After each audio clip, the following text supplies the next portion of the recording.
Vladimir Lenin was the leader of the Bolshevik Revolution, and he is the guy who years prior in 1902 had put out the pamphlet What is to be Done, in which he would outline his manner in which Russia would be able to see a communist revolution come to fruition. He, in fact, altered Marxism to make it fit early 20th century Russia. And a couple of the key components there involved the vanguard party of the revolution, where you had a professional political organization that would lead the revolution and then lead the state. That would be the Communist Party of the Soviet Union. And then the notion of democratic centralism, where you would have that triangle where you had the discussion and debate can take place at the grassroots and lower levels, but eventually the decisions would be made by the elite, and then those decisions would be binding on everyone else. So democratic centralism became the organizational principle of the Communist Party. Lenin also put forth the weak link theory. He said that because Russia was weakly capitalist, they would in fact be easily broken and turn to communism. He also advocated the spread of communism globally through an organization called the Comintern, the Third Communist International. Lenin, the leader of Russia from 1917 until 24, he oversaw the birth of the USSR in 1922 before dying in 1924. His successor, after a power struggle of 4 years, ballpark 4 years, there's no one individually agreed upon date, was Joseph Stalin. Stalin came to power and would rule until 1953. The two big tenets of Stalinism were, as we have talked about, forced industrialization and the collectivization of agriculture. Remember in 1929, Stalin said that he was going to liquidate the kulaks as a class. Went about imprisoning and executing a great number of them, collectivizing agriculture with disastrous results, especially in Ukraine in the 1930s with millions dead.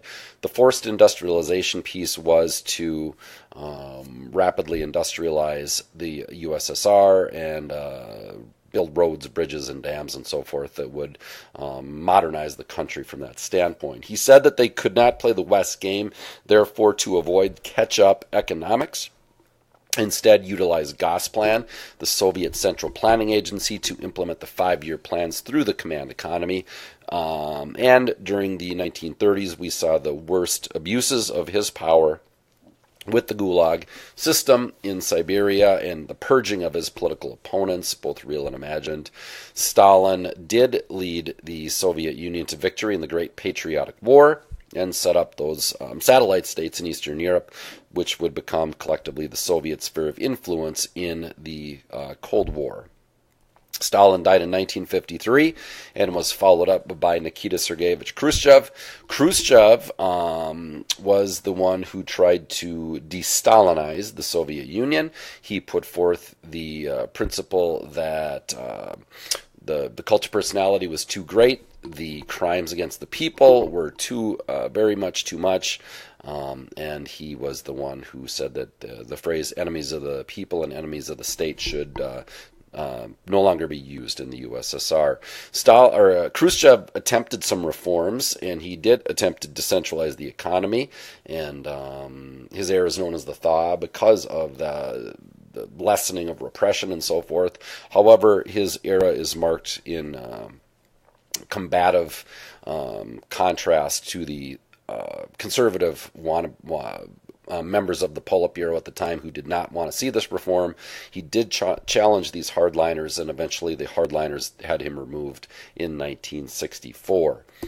The man who came in 1964 was Leonid Brezhnev, and remember, his era is known as the graying of communism. He is the one who heightened the use of the nomenclatura from a political recruitment perspective. He tried to operate according to that tacit social contract in which the Soviet Communist Party would provide the social benefits of the communist welfare state in exchange for citizens' obedience to Soviet authority. material wealth declined under Brezhnev. There was a shortage of consumer goods. There was a deepening of cynicism, deepening of alcoholism, and Brezhnev died in '82 with that graying of communism, his official legacy. Remember that, a communist obituary stating that his death was the only innovation he ever introduced into the USSR. Brezhnev eventually, after Chernenko and Andropov, was followed up by Mikhail Gorbachev. Gorby, in 1985, this marked an end to the graying of communism.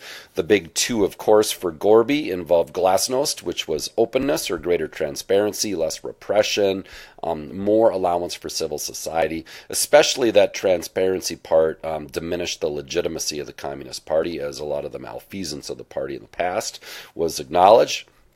Perestroika was economic restructuring. That was going to be too little too late from a free market adaptation standpoint, but it was limited economic liberalization and reforms, limited democratization as well, multi-candidate elections, and then eventually multi-party elections at the very, very end.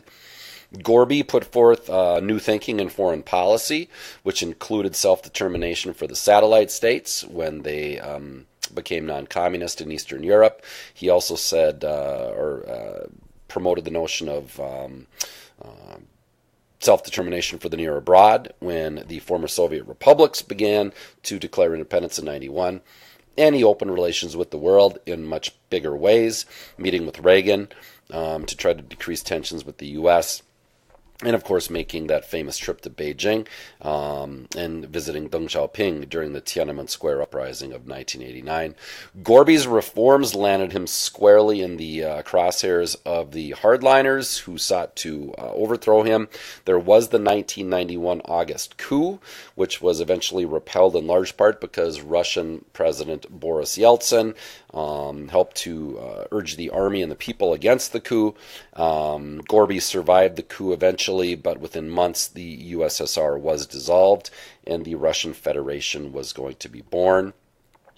The Russian Federation in the 90s had to deal with all of those issues in Britain. The British had to deal with over the course of hundreds of years. And all those state-building concerns, when we talk about gradualism in the UK, it was very much anti-gradualism in Russia. The Russians had to move toward a liberalized political system, a liberalized economy, redefine who they were from a national authority standpoint, and integrate themselves into the world. And it was too much for the Russian state to handle and citizens to handle, and the 90s were a very difficult time. Boris Yeltsin saw the Russians through the tumultuous 1990s. He was the president of Russia through 1999. And he, like we said, resisted the 1991 coup, put forth the notion of the 1993 Constitution, which provided for Russia's current political system. That was opposed by the hardliners, and it was going to be put to the people in 1993 in December for a referendum. The hardliners did stage that coup attempt where they did the sit-in the White House, the Parliament building, at which point Yeltsin fired on the Parliament building, ending the coup. The people then did approve of the 93 Constitution, but the 90s saw tremendous political battles as the hardliners oftentimes controlled the Parliament, and therefore there was a lot of gridlock in the system, lots of battles there between executive and legislative. Shock therapy was introduced from a economic standpoint, and that was the rapid transition from the command of the free market. This was very much involving the privatization of previously nationalized industry. This also included the release of price controls. This set off economic shockwaves. People suffered from hyperinflation, unemployment, the loss of the social safety net, and you had a lot of people lose their life savings and were generally bewildered at this rapid change in Russian political culture. That also saw the rise of the oligarchs, as the oligarchs were able to purchase those formerly state-run industries at discounted prices and then make just incredible amounts of money off them. All the while, this was including an era in which there were all sorts of health problems in Russia. There was a national crisis there. The life expectancy was dropping. There was a loss of 750,000 people every year. Add to that Yeltsin's health concerns, several heart attacks. He was firing prime ministers with regular happenings. And then you had the Chechen wars between 94 and 96, and then later on. But the 94 through 96 Chechen war essentially saw the Chechen rebels establish de facto independence and more autonomy, much to the humiliation of the Russian state and Russian people. Ultimately, the 90s saw that tremendous decrease in Russian prestige internationally. All of the turmoil that came about as a result of that, Yeltsin's health problems, political gridlock, a tumultuous decade for sure, and Yeltsin, like we said in class, did dip to about a 3% approval rating, despite winning re-election with the help of the oligarchs in 1996. He then resigned as as president on December 31st of 99, handing over power to his prime minister, Vladimir Putin.